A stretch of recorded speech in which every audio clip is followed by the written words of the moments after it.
Neyyar lion പാർക്കിൽ കൂട്ടിൽ നിന്ന് ചാടിപ്പോയ കടുവയെ തിരികെ കൂട്ടിലാക്കി. വയനാട് നിന്നെത്തിയ ഡോക്ടർ അരുൺ സക്രിയുടെ നേതൃത്വത്തിലുള്ള സംഘം മയക്കുവെടി വെച്ചാണ് കടുവയെ പിടികൂടിയത്.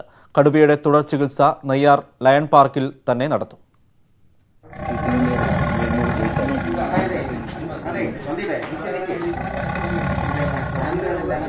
കെണിയൊരുക്കി കാത്തിരുന്നെങ്കിലും വീഴാത്തതിനാലാണ് ഒടുവിൽ മയക്കുവെടി വെക്കേണ്ടി വന്നത്.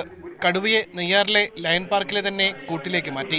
പ്രാഥമിക പരിശോധനയിൽ മറ്റ് ആരോഗ്യ പ്രശ്നങ്ങളില്ല എന്ന് കണ്ടെത്തി. 24 മണിക്കൂർ നിരീക്ഷണ ശേഷം വീണ്ടും പരിശോധിക്കും. ഇത് ട്രീറ്റ്മെന്റ് സക്സസ്ഫുൾ ആവുന്നവരെ അപ്പോൾ നമ്മൾ അതിനിടയ്ക്ക് നമ്മൾ സാമ്പിൾസ് എടുക്കുന്നുണ്ട്. സാമ്പിൾസ് എടുത്ത് നെഗറ്റീവായി ആനിമൽ ഹെൽത്ത് റിക്കൂപ്പ് ചെയ്ത് കഴിഞ്ഞാൽ അങ്ങനെ ജസ്റ്റ് തീരുമാനിക്കും എന്ത് ചെയ്യണം എന്നുള്ള കാര്യം ബാക്കി തീരുമാനിക്കും. ഇന്നലെ കൂട്ടിലേക്ക് മാറ്റുന്നതിനിടെ കൂട് പൊളിച്ചായിരുന്നു കടുവ രക്ഷപ്പെട്ടത്.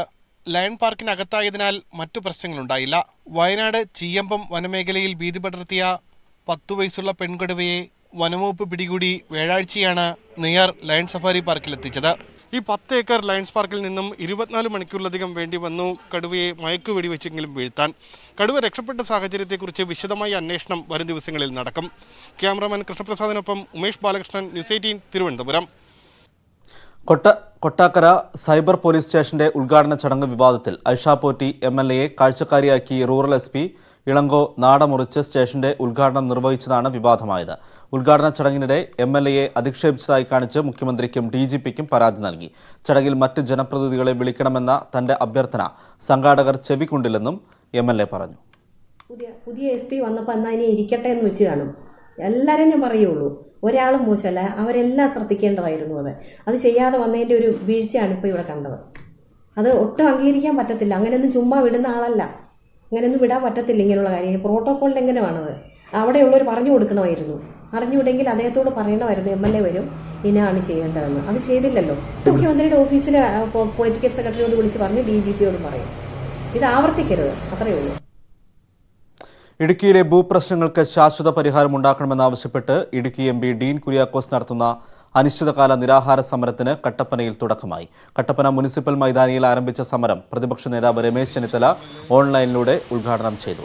1964 ഭൂപതിവ് നിയമമനുസരിച്ച് പതിച്ചു കിട്ടിയ ഭൂമിയുടെ വിനിയോഗത്തിന് ഇടുക്കി ജില്ലയിൽ മാത്രമായി സംസ്ഥാന സർക്കാർ ഇറക്കിയ വിവാദ ഉത്തരവുകൾ പിൻവലിച്ച് 1964, 93 ഭൂപതിവ് ചട്ടങ്ങളും നിയമങ്ങളും ഭേദഗതി ചെയ്യണമെന്ന് ആവശ്യപ്പെട്ടാണ് അനിശ്ചിതകാല നിരാഹാര സമരം. കെ-റെയിൽ പദ്ധതിക്കെതിരെ വടകര കൈനാട്ടിയിൽ കുടിൽ കെട്ടി സമരം.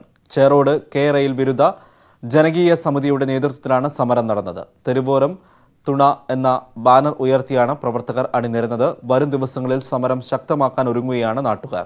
മൂടാടി, നാരങ്ങോളിക്കുളം ഉൾപ്പെടെയുള്ള പ്രദേശങ്ങളിൽ റിലേ സത്യാഗ്രഹം നടന്നു വരുന്നുണ്ട്. വയനാട്ടിൽ ഹയർ സെക്കൻഡറി പഠനത്തിന് ഗോത്രവിഭാഗം വിദ്യാർത്ഥികൾക്ക് ആവശ്യത്തിന് സീറ്റുകളില്ലെന്ന് പരാതി. കൂടുതൽ സീറ്റ് അനുവദിക്കണമെന്നാവശ്യപ്പെട്ട് ആദിശക്ത സമ്മർ സ്കൂൾ ഒരു മാസത്തിലധികമായി ബത്തേരി മിനി സിവിൽ സ്റ്റേഷന് മുമ്പിൽ സമരം നടത്തുകയാണ്. അധികൃതർ നടപടി സ്വീകരിക്കാത്തതിൽ പ്രതിഷേധിച്ച് സെക്രട്ടേറിയറ്റിന് മുന്നിൽ സമരത്തിന് ഒരുങ്ങുകയാണ് ഇവർ. 10ാം തരം പാസ്സായ പട്ടികവർഗ വിഭാഗത്തിലെ നിരവധി പേരാണ് വർഷങ്ങളായി ഉപരിപഠനത്തിനായി കാത്തിരിക്കാൻ തുടങ്ങിയിട്ട്. ജില്ലയിൽ വിജയിക്കുന്ന ആദിവാസി വിദ്യാർത്ഥികൾക്ക് ആനുപാതികമായി സീറ്റ് വർദ്ധിപ്പിക്കാനുള്ള നടപടിയില്ല. ഇതാണ് വിദ്യാർത്ഥികൾക്ക് ഉപരിപഠനത്തിന് അവസരം ലഭിക്കാതിരിക്കാൻ കാരണം. ഇതിന് പരിഹാരം തേടിയാണ് ആദിശക്തി സമ്മർ സ്കൂൾ വിദ്യാർത്ഥി കൂട്ടായ്മ ഒരു മാസത്തിലധികമായി സമരം ചെയ്യുന്നത്. ഇതിനെതിരെ ഞങ്ങൾ ഇനി മിണ്ടാണ്ടിരുന്നു കഴിഞ്ഞാൽ സർക്കാരിന്റെ ഭാഗത്തുനിന്നും ഞങ്ങൾക്ക് അവർ മനസ്സറിഞ്ഞൊന്നും തരില്ല. ഞങ്ങൾ ചോദിച്ച് വാങ്ങുകയാണ് ചെയ്തത് തന്നെ. കുട്ടികൾക്ക് ആവശ്യമായ സീറ്റുകൾ ലഭിക്കണം. ഞങ്ങൾക്ക് ഈ 529 സീറ്റ് കിട്ടിയിട്ട് ഞങ്ങൾക്ക് പ്രയോജനമൊന്നുമില്ല. ബാക്കി 1000-ഓളം കുട്ടികൾ വിദ്യാഭ്യാസത്തിൽ നിന്ന് പുറത്താണ്. ജില്ലയിൽ ST വിഭാഗത്തിന് 529 സീറ്റുകളാണ് സംവരണം ചെയ്തിട്ടുള്ളത്.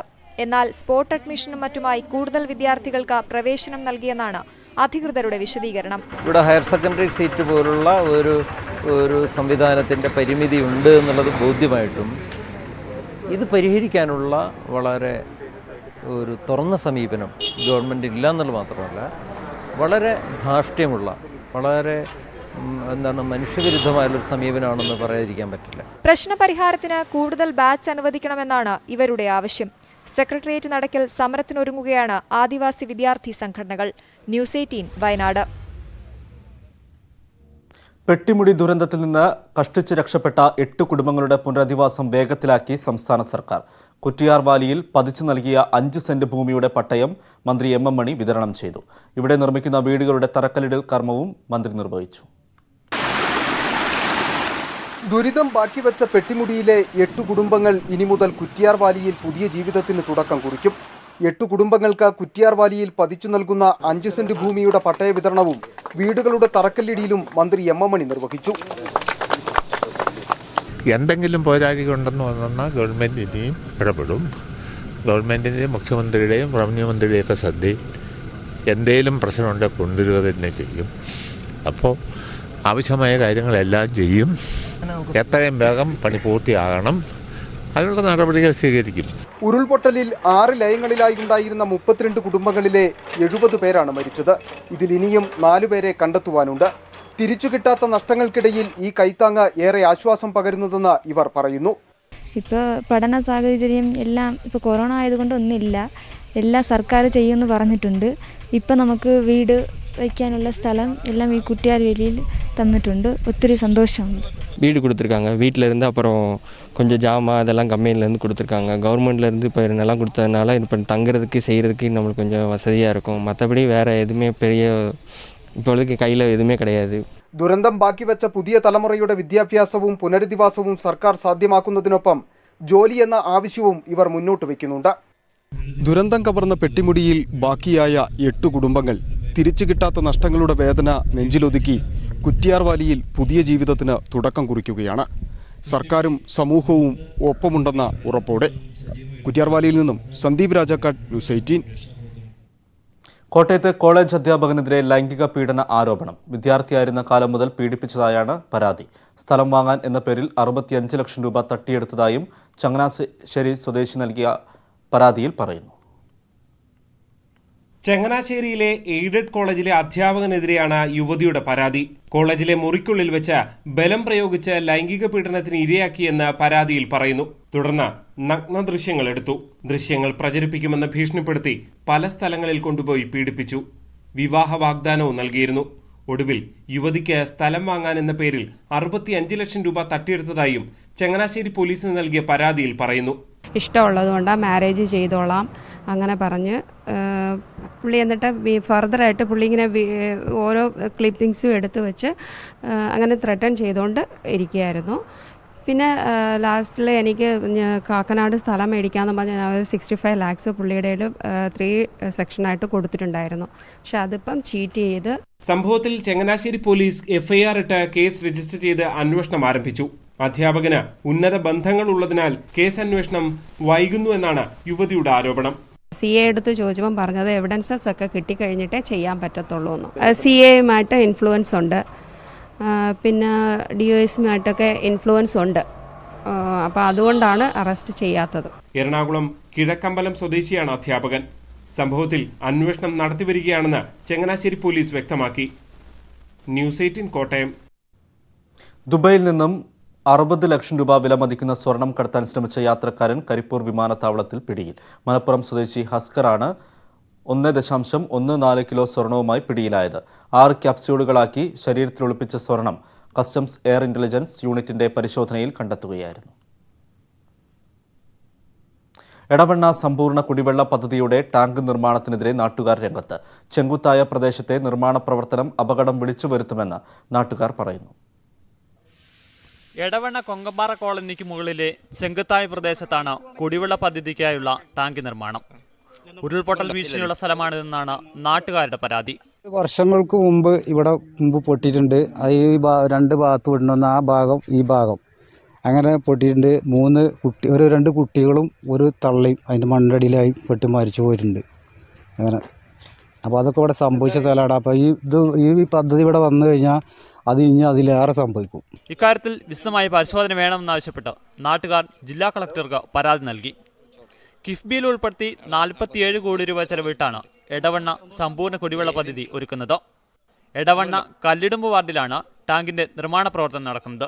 ഇത് ജിയോളജി വകുപ്പും എല്ലാവരും വന്ന് ഇത് ഒരു ശാസ്ത്രീയമായിട്ട് പഠനം നടത്തിയിട്ട് ഇത് താമസക്കാർക്ക് അടിയിൽ താമസിക്കുന്ന ആൾക്കാർക്ക് ഒരു ഭീഷണി അല്ലാത്ത രൂപത്തിൽ ഇത് മാറ്റിയിട്ട് ഇത് ആർക്കും ഒരു ബുദ്ധിമുട്ടില്ലാത്ത രീതിയിൽ ഇത് കൊണ്ടുപോകണമെന്നാണ് ഞങ്ങളുടെ ആവശ്യം. വർഷങ്ങൾക്ക് മുമ്പ് ഇവിടെ ഉണ്ടായ ഉരുൾപൊട്ടലിൽ ഒരു കുടുംബത്തിലെ 3 പേർ മരിച്ചിരുന്നു. മഴ ശക്തി പ്രാപിക്കുമ്പോൾ ഇവിടുത്തെ കുടുംബങ്ങളെ ക്യാമ്പുകളിലേക്ക് മാറ്റാറുണ്ട്. പരിസ്ഥിതി ലോലമായ മേഖലയിലെ നിർമ്മാണ പ്രവർത്തനം ആശങ്കയുണ്ടാക്കുന്നുവെന്ന് നാട്ടുകാർ പറയുന്നു. ന്യൂസ് 18 എടവണ്ണ. കാർഷിക കേരളം.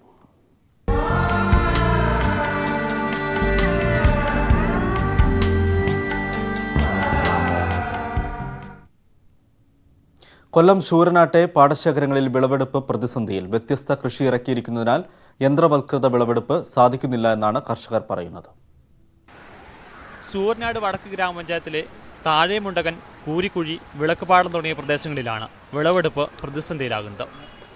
250 ഏക്കറോളം വരുന്ന പാടശേഖരങ്ങളിൽ വ്യത്യസ്തമായ കൃഷികളാണ് ഇറക്കിയിരിക്കുന്നത്. ഇതുമൂലം യന്ത്രവൽകൃത വിളവെടുപ്പ് നടക്കാത്ത സാഹചര്യമാണുള്ളത്. വ്യത്യസ്തമായ രീതിയിലാണ് കർഷകർ കൃഷി ചെയ്യുന്നത്. പലതരം വിത്തിനങ്ങളും പലതരത്തിലുള്ള കൃഷി സംവിധാനങ്ങൾ ചെയ്യുന്നതുകൊണ്ട് വിളവെടുപ്പ് സമയത്ത് യന്ത്രവൽകൃതമായ വിളവെടുപ്പ് സമയത്ത് ഒരുപോലെ വിളവെടുക്കാൻ കഴിയാത്ത ഒരു പ്രതിസന്ധി ഇപ്പോൾ നിലവിലുണ്ട്. അതാണ് കർഷകരുടെ ഏക ആശങ്ക. അത് പരിഹരിക്കുന്നതിൻ്റെ ഭാഗമായി വരുന്ന കാലങ്ങളിൽ കൃഷി ചെയ്യുമ്പോൾ കർഷകരുടെ കൂട്ടായ്മ ഉണ്ടാക്കി ഉദ്യോഗസ്ഥരുടെയൊക്കെ സാന്നിധ്യത്തിൽ എല്ലാ കർഷകരെയും കൂട്ടി യോജിപ്പിച്ചുകൊണ്ട് 250 ഹെക്ടറോളം സ്ഥലത്ത് ഏകീകൃത കൃഷി ആരംഭിക്കാനാണ് നമ്മൾ ആലോചിച്ചിരിക്കുന്നത്. അടുത്ത കൃഷി ഇറക്കുന്ന സമയത്ത് കർഷകരുടെ കൂട്ടായ്മ ഉണ്ടാക്കി ഉദ്യോഗസ്ഥരുടെ സാന്നിധ്യത്തിൽ ഏകീകൃത കൃഷി നടപ്പാക്കണമെന്നാണ് കർഷകരുടെയും പ്രദേശവാസികളുടെയും ആവശ്യം. കഴിഞ്ഞ പ്രളയത്തിൽ പള്ളിക്കലാർ കരകവിഞ്ഞൊഴുകി പ്രദേശത്ത് വൻതോതിൽ കൃഷിനാശം സംഭവിച്ചിരുന്നു. ഇതിന് പരിഹാരമായാണ് 2 കോടി രൂപ ചെലവിൽ 6ന്റെ ഇരുകരകളും സംരക്ഷണ വിധി കെട്ടിയത്. ഇതോടെ ശൂരനാടിനെ തരിശുരഹിത പഞ്ചായത്താക്കാനുള്ള ശ്രമത്തിലാണ് കർഷകരും നാട്ടുകാരും.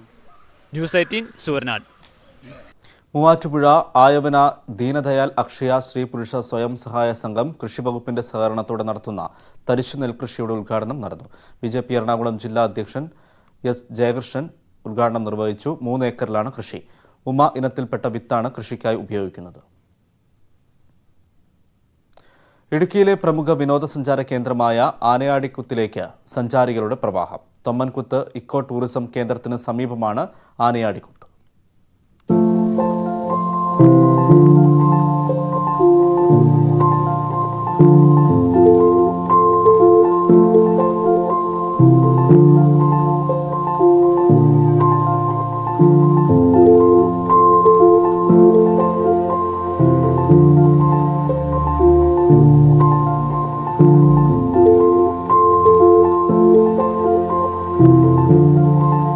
കാണികളുടെ മനം കവരുന്ന ദൃശ്യവിരുന്നാണ് ആനയാടിക്കുത്ത് വെള്ളച്ചാട്ടം. കമ്പകക്കാനം, നെയ്ക്കൂത്തനാൽ എന്നീ സ്ഥലങ്ങളിലൂടെ ഒഴുകിയെത്തുന്ന വെള്ളച്ചാട്ടം സംഗമിക്കുന്ന ഇടം. വലിയ പാറയുടെ മുകളിൽ നിന്ന് വീഴുന്ന വെള്ളം തടാകം പോലെ കെട്ടിക്കിടക്കുന്നതിനാൽ നീന്തി കുളിക്കുന്നതിനും ഇവിടം സൗകര്യപ്രദം. അപകട സാധ്യത ഇല്ലാത്തതും വിനോദസഞ്ചാരികളെ ഇവിടേക്ക് കൂടുതലായി ആകർഷിക്കുന്നുണ്ട്. ലോക്ഡൌണിനെ തുടർന്ന് ഇവിടെ ആളും ആരവവും ഒഴിഞ്ഞിരുന്നുവെങ്കിലും നിയന്ത്രണങ്ങൾ പിൻവലിച്ചതോടെ സഞ്ചാരികൾ എത്തിത്തുടങ്ങി. ഇവിടെ അടുത്ത് വരെ വന്നപ്പോൾ ഞങ്ങൾ 2 പേര് ഇവിടെ വന്നതാണ്. നല്ല സ്ഥലമാണ്, കുളിക്കാനൊക്കെ പറ്റിയ നല്ല പ്യൂർ വാട്ടറാണ്, അടിപൊളിയാണ്.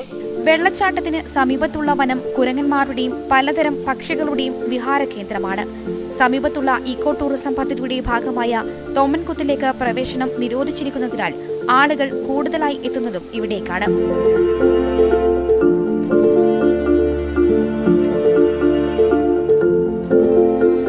നല്ല അടിപൊളി സ്ഥലമാണ്, പൊളി സ്ഥലമാണ്.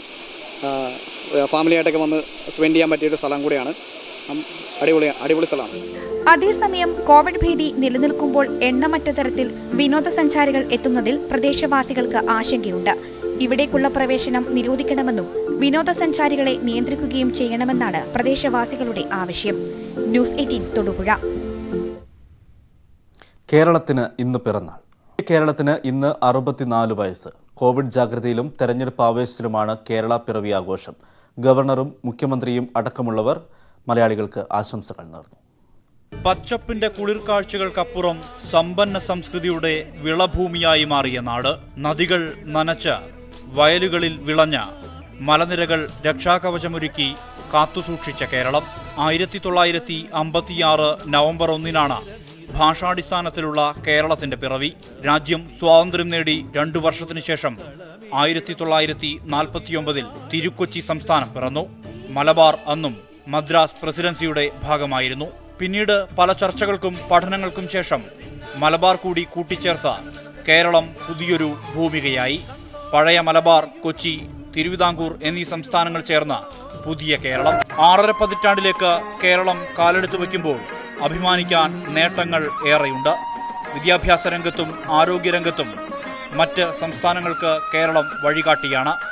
അടിസ്ഥാന സൗകര്യ വികസനത്തിൽ അസൂയാവഹമായ നേട്ടങ്ങൾ. ഏറ്റവും കൂടുതൽ അന്താരാഷ്ട്ര വിമാനത്താവളങ്ങളുള്ള സംസ്ഥാനം. കേരളീയ വസ്ത്രം ധരിച്ചാണ് സാധാരണ ഈ ദിനത്തിൽ ഓഫീസുകളിലും ജോലിസ്ഥലത്തും കൂടുതൽ പേരും എത്തുക.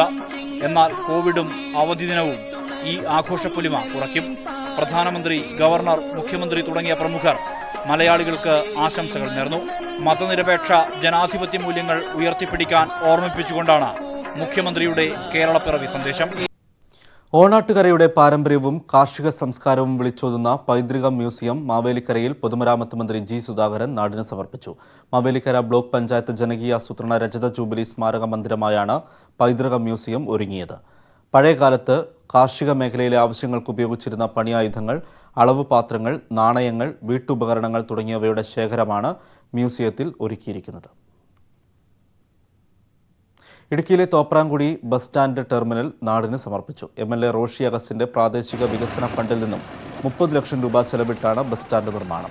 ബസ് സ്റ്റാൻഡ് ടെർമിനലിന്റെയും ട്രാഫിക് പവലിന്റെയും ഉദ്ഘാടനം അഡ്വക്കേറ്റ് ഡീൻ കുര്യാക്കോസ് MP നിർവഹിച്ചു. ചടങ്ങിൽ ബസ് സ്റ്റാൻഡിന് സ്ഥലം സൗജന്യമായി നൽകിയവരെ ആദരിച്ചു.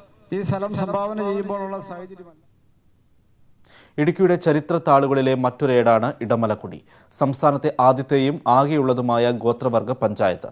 ഇന്ന് 10 വയസ്സിന്റെ നിറവിലാണ് ഇടമലക്കുടി പഞ്ചായത്ത്. വാർത്താ ബുള്ളറ്റിൻ പൂർണ്ണമാകുന്നു. കൂടുതൽ വാർത്തകൾക്കും വിശദാംശങ്ങൾക്കും malayalam.newseighteen.com സന്ദർശിക്കുക.